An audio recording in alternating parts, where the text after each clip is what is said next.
The Pope and Young Club wants to welcome you as we rally together to ensure our bow hunting opportunities for today and tomorrow. You've come to the podcast that believes in preserving, protecting, and promoting the passion for bow hunting. Join us as we strive to be the voice of today's bow hunter. This is the Pope and Young Podcast.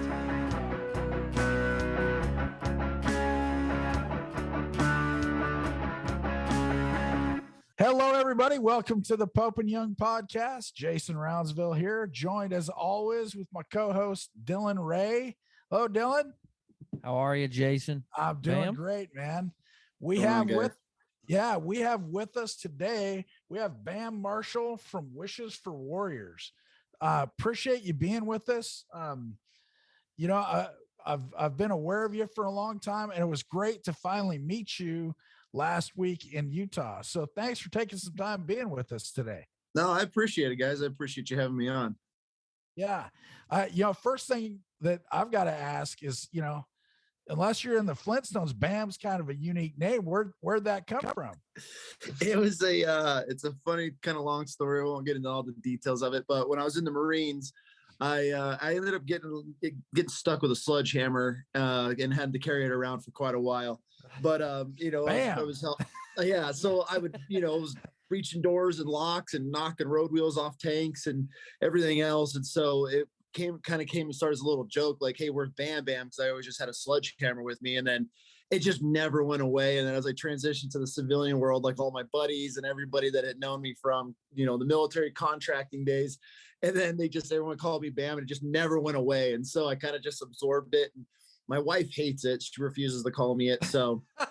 But when all my buddies are here, she's got to listen to it for days on end. Yeah. She'll slip every now and then, and it kind of makes her mad about it. But so it was just an old Marine Corps call sign and nickname, and it just stuck and never went away. So I ended up kind of just transitioning my name to that, because it's how I had buddies that know me for years, and my wife or somebody would call me Brian, and they'd be like, wait, your name's Brian? I'd be like, did you know we went to war together?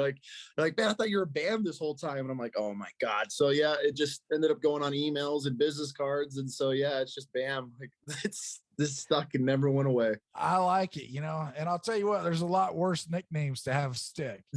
Man, I'm telling you, some of our guys on our platoon, like one of them's call sign was Window Licker. Like that could be the worst. I mean, could you imagine this is like half of them like acknowledge that your call sign is Window Licker. So yeah, so everybody going over the radio asking for Bam or Bam Bam. I didn't fight it. I was just like, oh yeah, on the way. Like I could definitely be worse. I understand the story about how you got your name, but I think we could do a whole show on how Window Licker got his. I'll tell you. I don't know. I mean, it's definitely a story. I don't know how PG it would be, especially for your guys' platform. The guy wasn't the brightest human being in the world and messed up a lot of things. Got us lost on a bunch of missions, and we ran out of fuel, and we were having to drive up hills backwards because in our tanks, the fuel tanks are kind of at an angle. And it was a nightmare. And I think that was the op that he officially got Window Licker, because he wasn't the brightest. And so, and it stuck. And the worst part for him was he was senior to all of us troops at the time. Oh no. So we got to acknowledge him as Window Licker when we would, like, when you'd call his vehicle, you'd be like, hey, we need Window Licker actual. And you knew, and the guy was not the most liked person either. He was actually just a huge jerk. And so the fact that, like, me as like a lance corporal or a belligerent corporal in the Marine Corps, like I got to call my sergeant like Window Licker. I would just find a reason to try to call him over the comm, just because you knew his skin crawled every single time, and I loved it. Yeah. All right. Don't get any ideas, Dylan. Hey, we had a linebacker for the University of Arkansas, and his legal name on his birth certificate was Bumper Pool. His last name was Pool, and his parents named him Bumper. And you wouldn't. How many jokes I heard of? Oh yeah, he would play for Arkansas, and I'm like, well, I can't argue with you there. But legal name Bumper Pool. There you go. I mean, his parents probably had a good sense of humor on that one. Yeah. You got to be a football player if you're going to name your kid Bumper. 100%. 100%. There's that's when you see those athletes and they have those wild names. You're like, that person was destined to be some sort of athlete just because of their name alone. Yep. Yeah. Yeah. If you walk into the music store, you're like, hey, how you doing? My name's Bumper. bumper pull. They're like, get the heck out of here. Nope. You are not, I repeat, you are not touching a violin today. They just hand him a banjo at that point. Yeah, ain't gonna happen. No, Window Liquor had the banjo. So this guy just got nothing. They're just like, get out. Maybe drums. I would say Window Liquor probably played the what was it? Every kid had to play the clarinet. You remember that in like middle school? The recorder. Recorder. That's what it was. The recorder. That's what he got. Couldn't mess it up. He probably still break it. When the recorder's too advanced for somebody, that's when you get Window Liquor status. That's right there. So, well, hey, once again, we're here talking everything Pope and Young and bow hunting and whatever else pops up. You know, one of the things that I was excited to hear about is you actually were at the booth for your organization. So please tell us a little bit more about Wishes for Warriors. Yeah, absolutely. So I founded Wishes for Warriors about 8 years ago, and in kind of just hopes of getting a few vets into the outdoors every year. Like literally our goal was 5 vets a year. That was it. And little did we know that 8 years later, we would be putting hundreds of vets into the field a year. We've launched so many new programs over the last couple of years, and just the growth that we would have had. I never would have imagined what this little kind of dream and just kind of to help some guys out. Never thought it would grow into what it is today. And so, you know, we've evolved. I mean, years ago, that's how we actually got into the Western Hunt Expo, is because we were big into the outdoors. I mean, hunting, fishing, mainly hunting. And so we started going to the Western Expo, and, you know, we work a lot with the Mule Deer Foundation, and they donate their booth to us. We bring a bunch of vets, and they get to see all the cool just outfitters and taxidermy and the awesome companies that are part of this industry, especially the Western hunting part of things. And so it was just something really cool for those guys. But, you know, you fast forward to where Wishes is now, and we've actually cut our hunting programs back. A few years ago, I cut my hunting budget in half. And then last year we cut that budget in half again, only because now there's been this huge transition in the veteran community. It's always shifting. And so you constantly have to be evolving with what the vets are wanting and needing. And so years ago, when we launched it, there was still so many wounded vets laying in hospital beds, at home healing mentally or physically.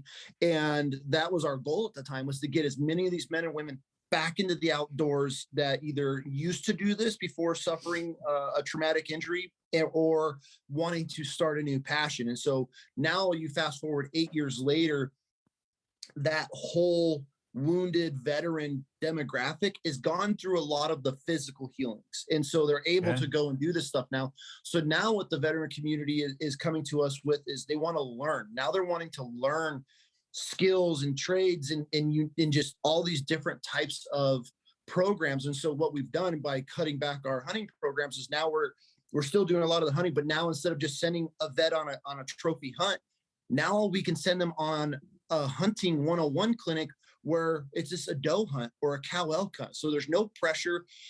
Right. And it took me as like I hunt 365. I mean, that's what my passion is. Besides my kids and my family, it's hunting.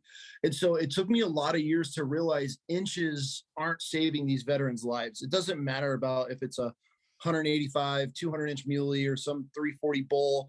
Is it great? And did that guy experience probably a trip of a lifetime? Absolutely. But what did it actually do for that veteran? And so now that we've gone through that transition, now these guys and girls want to learn. And so what we've done is, like I said, the hunting 101 clinics. Now, instead of sending one guy on a mule deer hunt for X amount of dollars, I can take 6 to 10 vets for that same amount for that deer hunt and send them on a doe hunt. And now they're learning how to hunt, shot placement. I'm talking hunting 101, guys that have never pulled the trigger on a big game animal. And so, and then they're coming back. I mean, the life that is like getting breath back into these guys and girls, it's amazing to watch. And it's not some high pressure. You don't have this whole extravagant freaking just dog and pony because they're a wounded vet. Now it's like, hey, let's do this. This is how you gut it. This is how you field dress. This is how you hold a knife. Like, this is where you cut. how to debone, how to package, how to pack a pack. So now we've been doing a lot of these, and these vets are just, they're just blown away by it. And then the feedback that we're getting from these clinics is more than we would ever have received of some vet shooting 190-inch mule deer, right? So then on top of that, now we've so my goal with Wishes when I launched it was to one day, the vets that were part of the program are now the program. Now they're running things. I want vets to be able to give back to the community, because it feels good to help the men and women that you were shoulder to shoulder with one day. Now they're on an event with you. So it's pretty awesome. And that's what's happening. We've a lot of our first like original, we call them the OG vets. Now these guys are coming back to us and they're wanting to launch programs, and we're allowing them to do this. So now we have a recreational program that I never's even been in a thought ever with me to have a rec program. So now we're doing like whitewater rafting clinics, downhill mountain biking clinics. I mean, we got 2 snowboarding clinics coming up in the next couple of weeks. We're doing hunting clinics, and then also we're doing seminars. We're teaching people these vets how to do knife working, woodworking. And so it's just been a really cool trip and adventure with these guys, and the growth in the constant flux and changing of the veteran community, to be able to give them what they want. Not just like, hey, this is our organization, this is what we do, either take it or leave it. Now it's like, oh, this is what you guys want to do.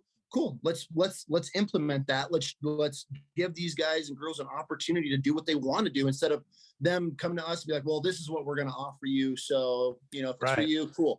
But no, what we're doing is we're constantly evolving. And so once we've done that and kind of shifted gears to not what we want to provide for them, but like, what can we provide for you? And so it's been kind of life-changing for everybody. And the growth that we've had this last 2 years with our organization has been unbelievable. I mean, the support we have is like nothing I would ever have imagined or dreamed of.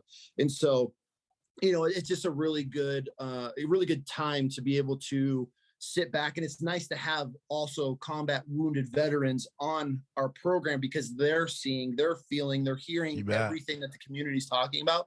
And then they come back to us, and they know they could come back to us because we want to be that organization that's constantly just, we're flexing, in the Marine Corps, we always had that term, it's called Semper Gumby, you always got to be flexible. And so that's kind of what we've absorbed. And so, okay, maybe trophy hunts aren't what all these men and women want to do. Maybe they want to learn just the basics. And so then we implement that. And so it's been pretty awesome. The last few years, we've really taken off. You always kind of have to evolve and, sink or swim when it comes to growing as a business. And if you don't, I mean, it's just, you see a lot of these organizations, they come and go. And so, we're very small. We look big on social media and what we're doing, but we run this out of our house, and it's my wife and I, and we have a couple of board members and volunteers. And so we try to keep it as grassroots and real as possible. We're not some big corporate organization, and we try to just show these men and women like just a good time. That's all we're focused on, is just having fun and just showing them what they can do and what life is like after war. And so that's kind of what we're providing for them.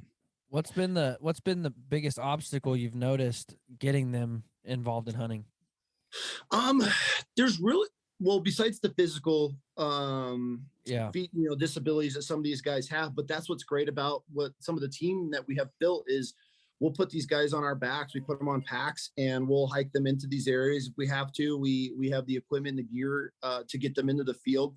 But I mean, as far as just hurdles and things, I mean, we don't really look at them as hurdles. We just like, okay, how do we overcome this? And we kind of just steamroll it as a team and just figure out how to do it. And so we just finished a bison hunt in Montana with a company called Branded Bison. They're out of Montana, out of Plains, Montana. And they reached out to us, and wait till you guys see this video. It's going to be unreal. But I mean, we took 3 vets up there on a hunting clinic, and only one of the vets had hunted before. But it was just a one-time deal. He killed a good bull, and that was it. But it was just one of those like, cool, here you come. Here's the animal. You shot it. You'll get your you'll get your mount back in a year. Here's the meat. Thanks for your service. He didn't learn anything, on how to break it down and actually how to pack it and quarter it.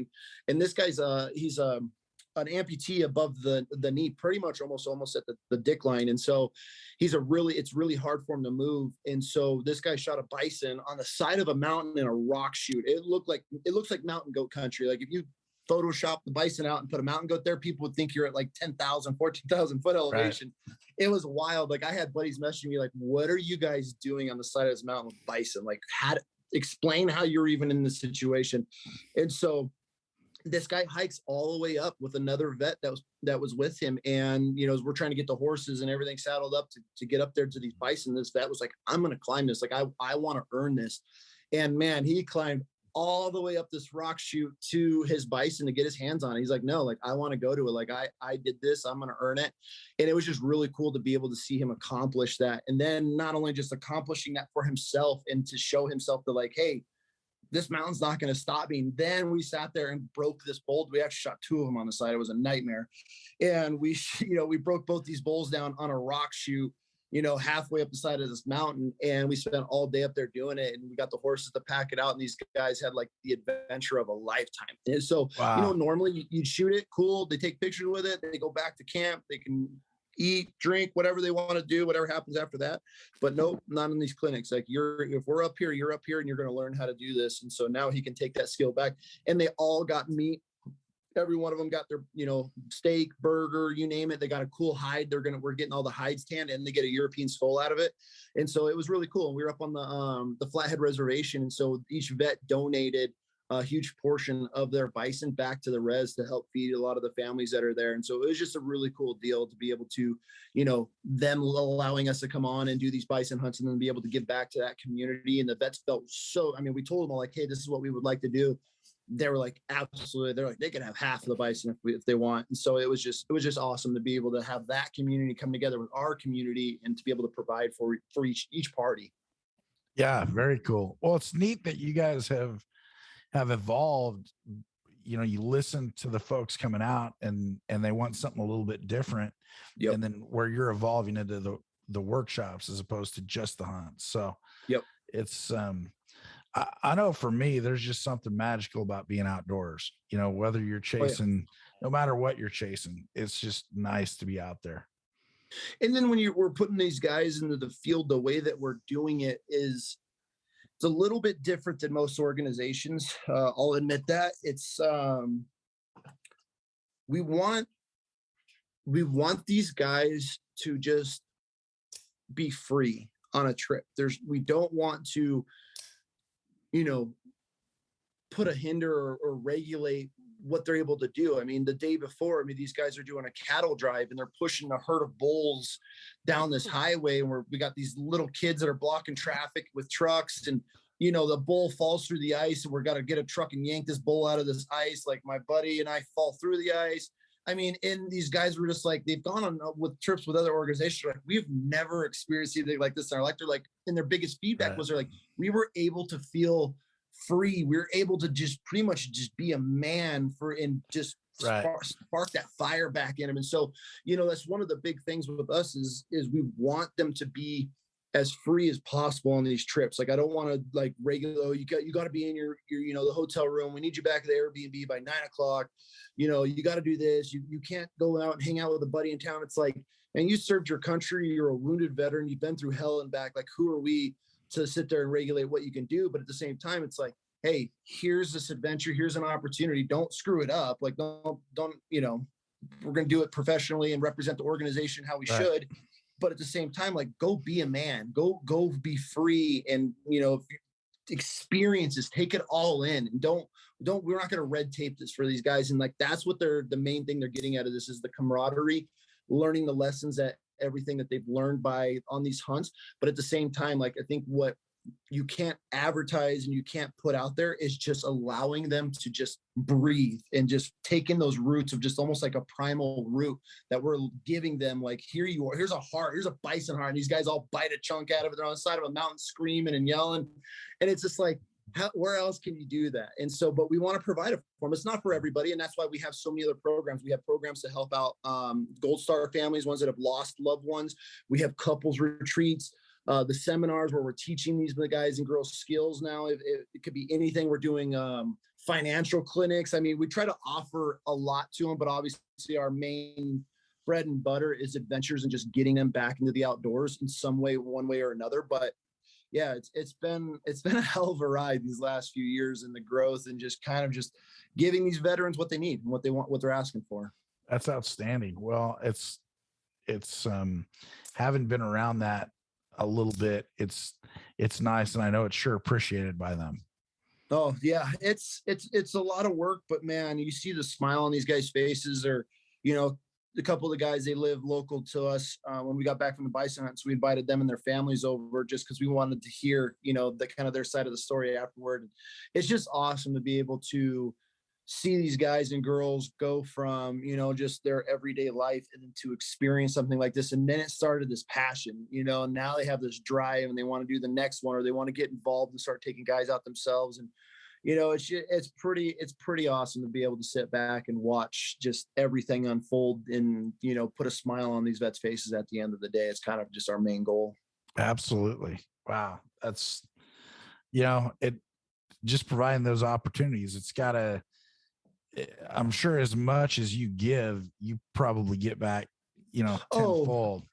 For sure. I mean, there was a trip this year, and, you know, and I'll be completely honest with you, running an organization isn't easy. It's a lot of work sometimes, especially at our level where we're not the corporate size, where we have these huge teams and we're not connected with these vets. Like, I mean, like I said, we run it out of our house, so we get to know all these guys, and it can be pretty taxing and pretty exhausting at moments. But, you know, when you go on these trips and you get such a good group of guys, we did a rafting trip last summer, and it was on the Rogue River in Oregon. We were disconnected for 5 days, and to be able to see where these guys started from, like their mentality and their mindset the day before we left, to within 5 days of hitting the boat ramp and pulling the rafts out of the water, every single person, including myself, was a different person.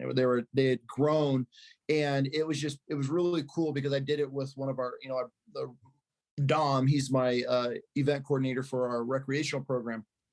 It was kind of a test run because we wanted to work with this company, but we want to book multiple trips every year. So it was kind of just a test run for us. And him and I sat back, and it was just amazing to see how they've all just evolved over 5 days of just bonding, just being a man on a river and being free, and just being able to just disconnect from everything. If it was the stresses of, you know, the administration or the Afghan falling, this was all happening during that time. So these guys were feeling a lot of this because a lot of these guys were Afghan vets, you know, or just the stresses of finances and you name it, you know, everything that we all go through. But to be able to take them and unplug for 5 days and to see who they were when we hit that boat ramp, that's what was really like, that impacted me the most. And I was like, okay, like it's a breath of fresh air for me, because we don't always get to see it, you know. And it's so when you get to experience it firsthand, it's like, this is why we're doing this. This is exactly the reason, you know, that my wife's up at 3 a.m. trying to get these guys everything booked and, you know, getting them taken care of and situated. And so it makes those days and nights and long volunteer hours, it makes it pretty worth it when you can see an actual change in them as they grow, like internally. And so it's pretty awesome. Yeah, especially when you're putting in, you know, weeks and months of work to make it happen, and then you hope it has the effect. Yep. And then which it doesn't always, you know. Yeah. And it's not for everybody, and maybe they thought what program they want to go on was for them, but we try to find the right program and the right guys to match them. We do a lot of vetting. We try to, with questionnaires and trying to feel out their personality and their types and things like that. And we try to match these guys with other groups, so that way they'll click together. Not all vets get along. Just because you're vets doesn't mean they're all gonna jive. And so, you know, you might have some guys that are more concerned, you know, pulled in, and they don't want to express in front of people. Then you get the other guys that'll just tell their stories and very, you know, over the top. And so we try to match groups, and so that way it's enjoyable for everybody. And so it's a lot of work. And then when you knock it out of the park, it's pretty awesome to sit back and just watch them just, you know, just enjoying life. Absolutely. So I know now one of the things we talked about, I'm hoping we'll be able to put it together, is you guys have is it moose hunt coming up that you guys are doing? Yes. Okay. Yep. And I know we talked about you guys even doing that at our bow hunters bash there at the Baku Center in May. So yeah, that's going to be fun. So hopefully we can get that all lined up and get the vet. We'd like to bring the vet there and surprise him. But yeah, that's going to be a pretty cool hunt. We've never done a moose hunt with this organization, so it'll be our first one. Yeah, so we're really looking forward to that, and hopefully everything pans out and we can definitely get this guy up there and create some memories with that. Yeah, that'd be nice. It's kind of, you look at all the different things, and when this first popped up, they're like, gosh, is there any way we could do that? And we're like, absolutely, man, we could totally do that. So yeah, I'm looking forward to it. It's definitely going to be a good time, and we're going to find the right guy for it. I think we have a couple of nominees. We kind of sat down and talked about it when I got back. And we got some good guys we're going to start just kind of keeping an eye on and we want to make sure, it goes to the right vet and a good guy that's going to really appreciate it and get a lot from it. Absolutely. I'll tell you what, that event not too long ago was just almost a pipe dream. And then now it's coming together, and we met with the folks there in Ogden, and Mike and his team are just, wow, so great to work with there. And the guys at Baku, Dave and Brian, they're just fantastic to work with. So we just continue to get excited about it. And Shad, I mean, having him on board is huge because he knows a lot of people, and he's just got that infectious energy. It's like when you're around him, he's a great dude. You're just like, you want to do more. And so, and Dallas Smith, who's our VP, is he's got some wonderful ideas with the field judging competition. So we're excited about how that can turn out. And all of a sudden, we haven't even had our first inaugural bow hunters bash there, and we're already looking down the road. Okay, where can we go next? How can we do this? What can we do here? So it's pretty exciting to be part of. See it rolling. It should be a good time. And that Baku Center is next level. I don't know if you've visited it yet, and God, I mean the targets they have set up, the indoor and outdoor range. That's like where can you get a better just meet and greet point, for everybody to come together and join in for a day or a weekend bash. I mean, that place is awesome. Baku bikes, I mean, those don't suck. They carry my big old butt around the mountain. I've been running Baku bikes for a few years now, and those things are a lifesaver. I am not a walker. I don't like hiking. I don't like walking. I moan and bitch the whole entire time. I'll admit it. I'm one of those guys. Like, I'm not just like, I'm going to go in 10 miles and hammer out the back. No, I want to ride in 10 miles. There you go. I start my hunting there. Like, it's just my style of hunting. I've done it for years, and I just sucks. I don't enjoy it. So when I first got my hands on these Baku bikes, I was like, babe, we're going to need a few of these. And so it took me a little bit to convince her to that. But now that she's on them, and I just had to pitch it. This is where guys screw up. They're just like, I need them for hunting. I'm like, family time, and we'll travel, and we'll ride the beaches, and we'll go on cruises to the mountain, blah, blah, blah. She's like, this sounds great. Sold. Like, you always got to find the right angle. I think Baku has a new tagline. Those don't suck. Those don't suck. They don't suck. Hey. No, they're I mean, and you get the guys who are like, I don't know, man. Like, they're not going to, I'm like 260 pounds on a good day. And if I could climb straight out of a dark, deep hellhole canyon with them with a bear on my back, like, you're good. You got it. And so, and they spoil you. I mean, they really do. I mean, when you hit like that 8-9 mile mark and you're not even sweating yet, and you're just like, okay, this was worth it. Yeah. I bought one last summer, and I took it places, and like one of the places I hunted in Idaho, I could get there in a truck, but it was just rough, and it just beats the tar out of your truck, and it takes 40 minutes because you got to go slow, and then you hop on a Baku bike and you're there in 15, and it's like, man, it's just a better tool for some jobs. And it really is. I mean, I don't use them for everything, but I try to. Oh man, I'm like walking them in on like goat trails and almost falling off ledges and stuff with them, but I'm like, I'm just going to do it. But yeah, they're a great piece of gear to add to the collection of everything else I got.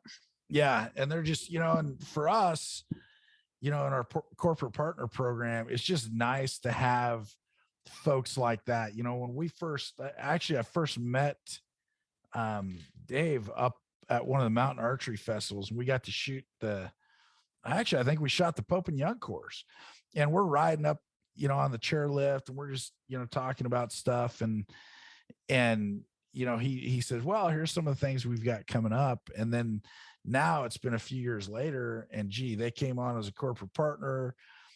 We're doing an event at the back, and it's just, everything kind of comes full circle. And it's just so neat to see it all come together.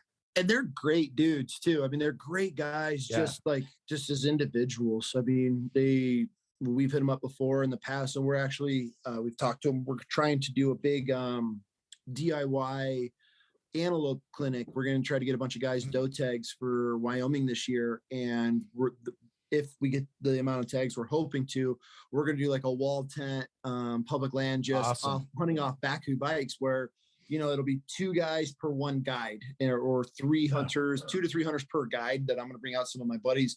And so we're just going to scatter every day on Bakcou e-bikes, and then hunt, the rolling hills and everything that we can do on the e-bikes. And we could do it in trucks, but I think the guys will get more out of it and feel like they earned it more, being able to, cruise around on bikes and spot and stock off of them. And so they're a really cool tool. So we're looking forward to that for hopefully this fall. If everything lines up, you'll be seeing that as well. So, but they're all for it. I mean, I went to them and was like, hey, I don't need them, just need X amount for this trip. And they're like, just give us the heads up and we'll be there. Yeah. And so I was like, you guys come on out and hang out. And so it'll be cool to have those guys in camp and just watching these guys stack, antelope up. Oh yeah.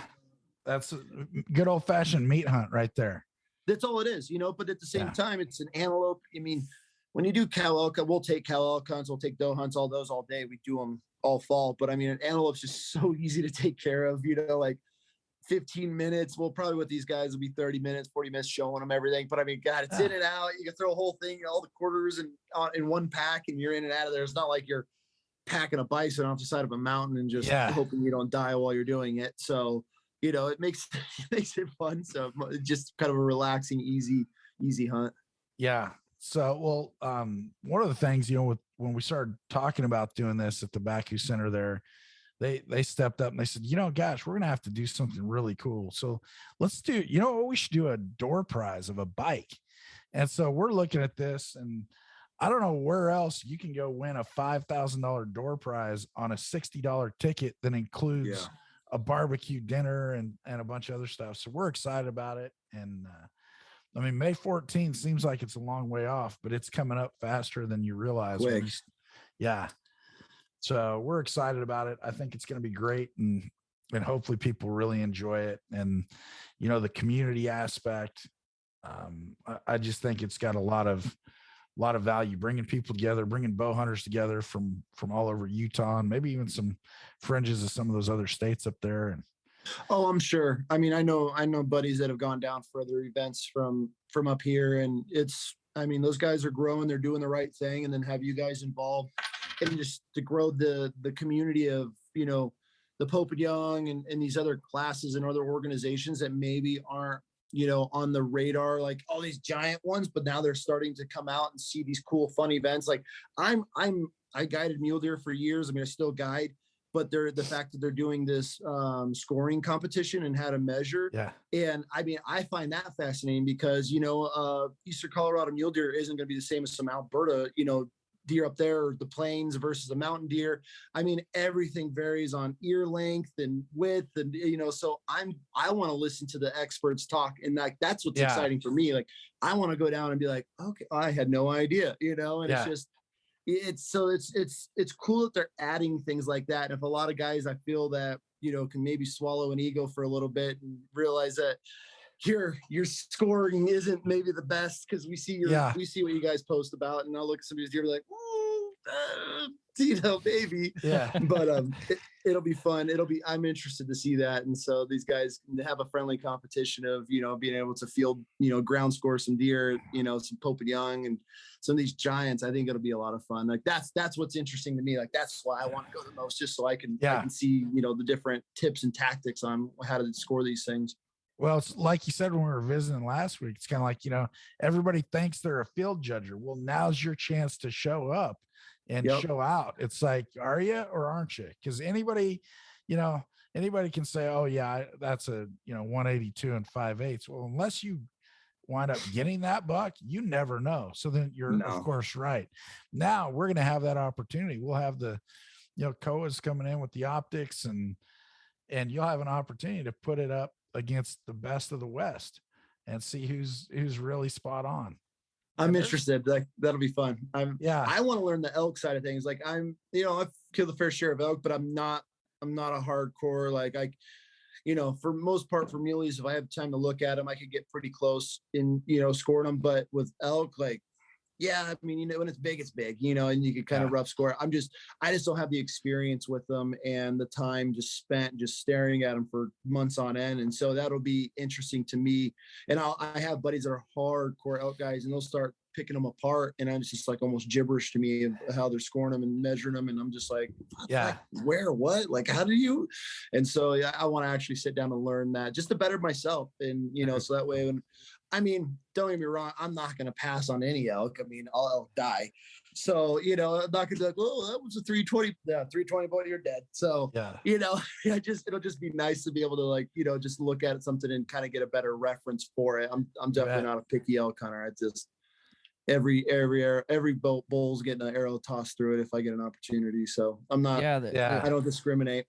There's guys like you and I, we see horns, we shoot. And then there's guys like Alan Bolin who was talking. He's like, well, I needed a 109. And I'm like, that's a 108.25. I didn't shoot it. And I'm like, what? Yeah. Two different kinds of guys. That's, the thing about that is Alan and some of those guys, he has the ability to go have a great hunt, and like, he's okay with not punching a tag. And for me, man, I like to punch that tag. And I've got a lot of buddies like that. My buddy Dave, he's like, oh, worst day of any hunt is when you have to punch your tag, because then it's over. I'm like, man, that's what I've been working for all year. I did my research, did my training, did my shooting. That's the goal, is to punch that tag. So it's definitely a little bit different. But I got that feeling last year. I killed my archery bull, and I went up and we got in there, and there was just it was just the perfect scenario. It's probably a once in a lifetime stock. And the longest part of my whole entire hunt and season was the spot and stock. I was crawling on my face for 2.5 hours, just getting to within 50 yards, because they're bedded in these flat sages. And I literally just got on my face and crawled 50 yards, pull up, bull stands, boom, dead. It was my first day. And I'm like, shit, like, all right, well, I guess I'm done. It didn't even dawn on me, and I was like, well, cool, I guess I'll help out you guys. Like, I'm done for the season.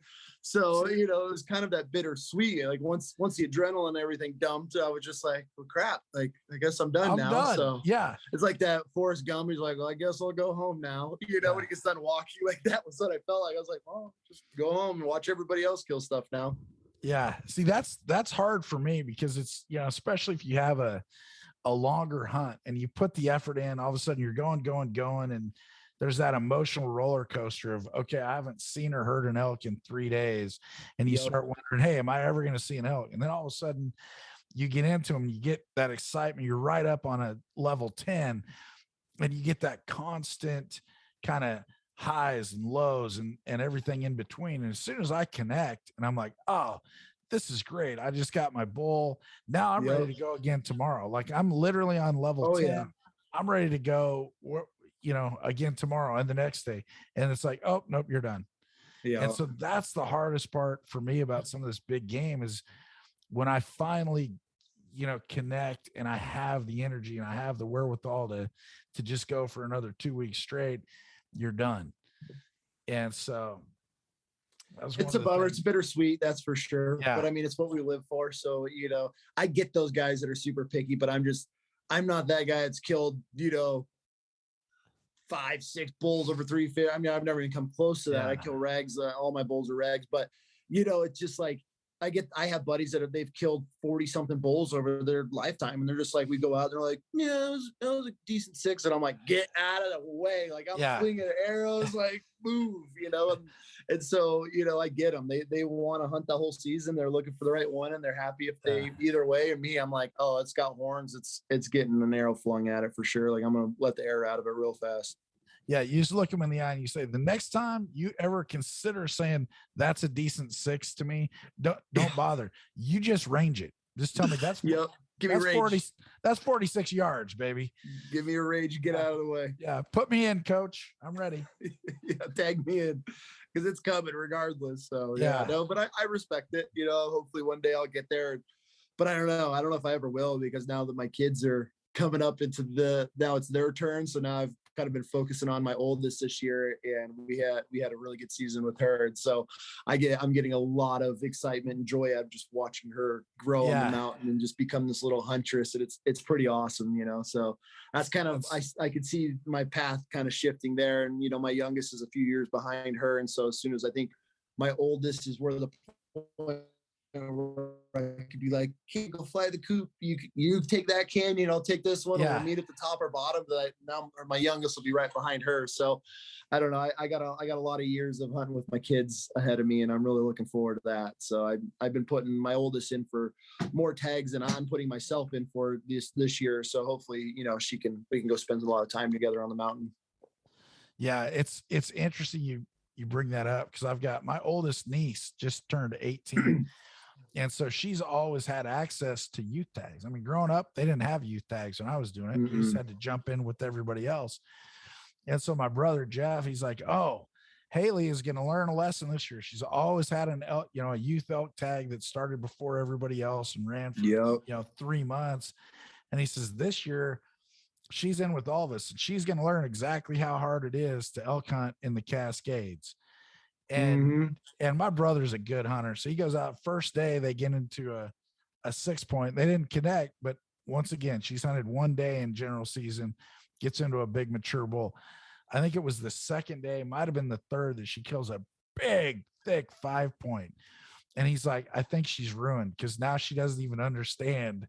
Like, this was even better than what she had at the youth. So yeah, it's I think mine got a little spoiled this season, not intentionally, but I mean, it's just, I don't know what it is, if God just takes care of some of the kids or what, but man, it's just like, all right, we're gonna go on this blacktail hunt. And she ends up shooting like a once in a lifetime blacktail. And it's just, you know, she kills a new state record turkey. I didn't even know that was a thing, you know. And it was just, I mean, she had one of those seasons. She killed a giant oddad and a really good ram this year. And it was just, so she, you know, she's earned them. And you know, I had some buddies that are like, oh man, you're spoiling your kid. And I'm like, I don't look at it like that, because they don't see the last 3-4 years of her just grinding out, packing bear bait in these hellhole canyons and shooting bears and packing them out at 1-2 o'clock in the morning, getting home at 3, you know. So like, they don't see those days of hunting public land and just doing 15 miles in 2 days to shoot a freaking doe. And it was just,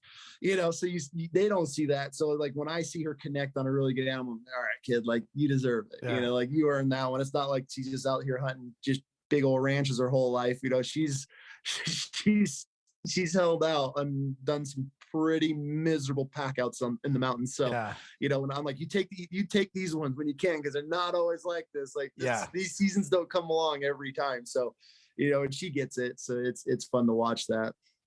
Yeah. It's neat when people, you know, you're just looking and they're like, well, gee, must be nice to just have it that easy. And exactly, you're looking at it. Yeah. It's overnight sensation. It only took 26 years, you know? Right. Well, that's another, like, you know, I have buddies who are like, hey man, I want to come kill a bear with you this spring. And, you know, cause that bears are like what I obsess over. I love killing big bears. And, you know, we hunt them in just the nastiest places on earth. And, you know, these guys will come in, and I'll bring them in one time, and they'll go into these canyons, and you never hear from them again. And like, here's this, now she's 13, but I mean, 9, 10, 11, 12-year-old little girl. And it's like, hey, if I go down, here's the keys, get to the truck and go get help, you know, because I'm carrying a whole bear off my back at, you know, middle of the night, and just straight vertical coming down. And so, you know, like, they don't see those nights. They don't see us crossing rivers and streams and freezing our asses off to get back to the truck and coming out in torrential downpour rain. And, you know, those are the days, but like, that all builds up to when you show up on a hunt and it's the first day and you find a hammer and you're like, kill that son of a bitch right now, because like, it's a great animal. We'll take these ones, because, you know, it's like her last bear she killed, she passed 20, I think we didn't do anything last year. It was just a rough season for us, just family wise. I lost my brother, and it was just a brutal year. And but the year before, I mean, she passed. I think her bear when she killed it was like her 24th bear, 28th bear. I think that she passed until she shot that one because she was 12 last year, and she was like, I want to kill a mature bear. Like, I want to step up to that next level. And we went out and she sat, I mean, I don't know how, I think she sat like 17 nights, 18 nights total. Wow. And I mean, it was a grind, and she'd pass bear after bear. And it got to the point I was like, just shoot a freaking bear. Like, just shoot down's great. Just shoot. She's like, is it mature? I'm like, like, can't lie to her, you know?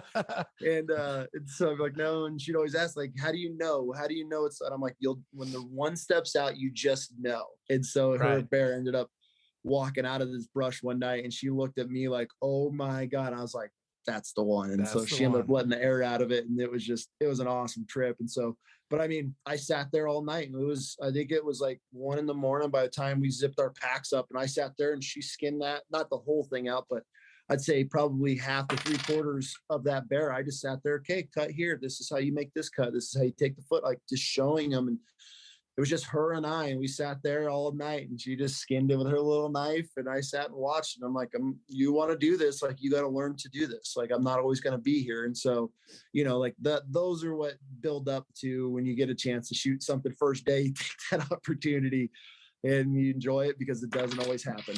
That's awesome. Love that story. Yeah. So, well, you know, Bam, one of the questions we ask everybody here on the Pope and Young podcast. I'm excited for this one, Jason. I know. He does. Yeah, you guys were supposed to. Apparently you were supposed to get a questionnaire and. So yeah. No. All right. Let's do it. Jason, so Bam does like a holiday Christmas guide for buying gifts like that every guy needs or whatever. And so I'm excited to hear his answer for this question, because I think he'll have a good one. That's good. So when you find yourself, you know, in the bottom of that bear canyon, or at the top of that mountain in that slide for bison, or just out in the woods, what is one, maybe a non-traditional item that you find in your pack or that you want to have along with you on those hunts? Sour Patch Kids. That was quick. That was, I mean, I bring them everywhere. And everybody, I pull them out. And everybody's like, where the hell did you get Sour Patch Kids from? I'm like, think ahead, man. It's one of those things, like, I stop at gas. That or Jolly Ranchers. I always have candy on me. I'm just a fat kid at heart. And everyone's like, oh man, it's to get your sugar up. I'm like, yeah, that's it. Like, that's it. Yeah. Like, I'll go with that. And I'm just that. I don't know. I love. I've never seen that in your holiday Christmas guide though. No. It's one of those things. We're laying there. We're freaking walking for the last 3 days chasing bulls, and we're laying on the side of the hill. And they're you get the big Sour Patch Kids from Walmart, like the 5-pound bag. I'm set.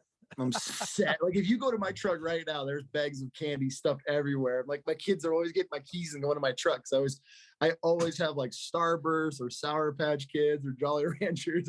He didn't even hesitate, Jay. No, none whatsoever. Just, I mean, literally, bam, there's the answer. That was awesome. I mean, and I carry a lot of crap. Like, I'm not a minimalist hunter. Like, I go with buddies and I pick their pack up. I'm like, what is in here? You've been bringing anything? And I'm like just lugging, and they're like the guys that are cutting down toothbrushes and like weighing stuff out. I'm just like stuffing everything. I'm like, damn, 260 pounds. Like, cutting a toothbrush in half, that ain't gonna make a difference in my big ol' ass. And so it's like I just bring, like, I want to be comfortable and I want to have my snacks. So yeah, I would say candy is one of those random things that I always pull out. People are like, right now, and I'm like, that or like a Snickers. Yep, the almond Snickers, I'll crush those. That's usually, you could probably go in my garage and I have 20 packs in there. Every pack has Snickers and candy, and I guarantee it. Yeah, you know, the problem with and I like chocolate, but the problem with chocolate is, man, it melts and it freezes, and it's really temperature sensitive. As far as candy, it's delicious, but it's weak as far as the temperature gradients go. I think, Jason, we're going to eventually do an episode on best mountain snacks and tree stand snacks. I think, Jason, he's going to have to be a part of that episode. Okay, put him down. We'll have to get him and Nick on the same one, because Nick kind of, you know. I'm a fat kid. I am a fat kid at heart. And that's where, I don't know if you guys have ever run the Peak refills. But I'd be on the mountain and like eating all these other just god awful like dehydrated meals and stuff. And I was actually hunting with a buddy of mine years ago, and he pulls one out. And I'm like, it was when Peak first was. I think it was like their first season that they had launched.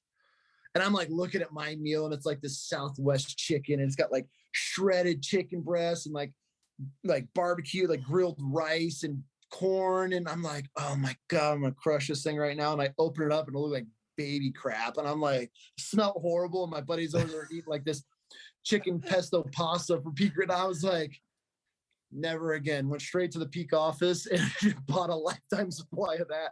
It was just one of those things. Like, I want to enjoy a good meal. I want my snacks. Yeah. It's what makes me happy on the mountain. Some guys, they want to suffer and they want to, they want to earn it and just, go minimalist. I'm like, I did all that time in the Marine Corps of just being miserable and cold and wet and hungry for 8 years. Like, I'm not going to do that by choice. So yeah, I just trust me. Wasn't it Chuck Adams that says he goes 100% cold food, Jason? It was. Yeah. He doesn't even take a stove. Insane. I don't even know who that is. I don't like him. I can tell you that right now.